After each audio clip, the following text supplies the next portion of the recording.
Dahil nga marami sa atin nagtatanong kung ilang cm nga ba yung aking breed. So ito guys, hindi ko muna puputulin. So gawa muna ako ng ano dito. Since pasuin ko na lang siya.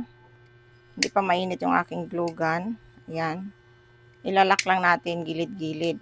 Ayan. Kung may glue gun, ayan, okay na siya. Okay lang naman kung may glue gun. Okay rin pag ganito, wala pa siyang glue gun. Sunugin lang natin ng bawat gilid. Ayan. And then, yung next natin gagawin, pasok natin siya dyan. Next, itong puti, lalagay natin dito sa dilaw. Ayan. Tuloy-tuloy lang yung paggaganito natin. Ayan. Tignan ng maigi, sundan kung kaya. Ayan. Para hindi kayo mahirapan. Ayan. Ang gagawin natin dyan, suksok hatak lang. Tuloy lang natin. Susukatin natin guys kung ilang cm yung hanggang ilang cm lang yung gagawin ko. So, lagay pa tayo ng isa. Ayan.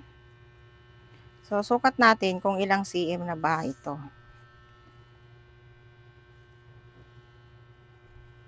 Pag nagsukat kayo guys, huwag nyong hatakin. Ayan, 26.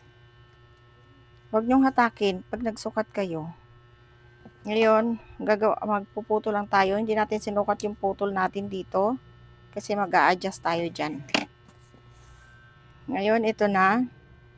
Kapag ganito na siya, ilak muna natin yung dulo para pagsuksok natin. Yan. Pag nakaganyan na siya at gusto nyo siyang ilak, ito yung gagawin nyo. Yan, single na lang yung pasok, hindi na siya naka-fold. Okay? Yan. Hindi na siya naka-fold, di ba? Ang gagawin nyo ulit, ifo-fold nyo lang siyang ganyan. Yan. At ito naman, suksok natin yan siya dyan. Yan. Ganyan lang siya. See? Yan. Ganyan lang yung ginagawa ko. Pero bago ko siya ilalak, syempre lalagyan ko muna ng glue. Yan. O, iipitin natin. Yan. Ganon din itong isa. Ipitin muna natin. Then, tupi. And then, another. Yan. Ganyan lang siya.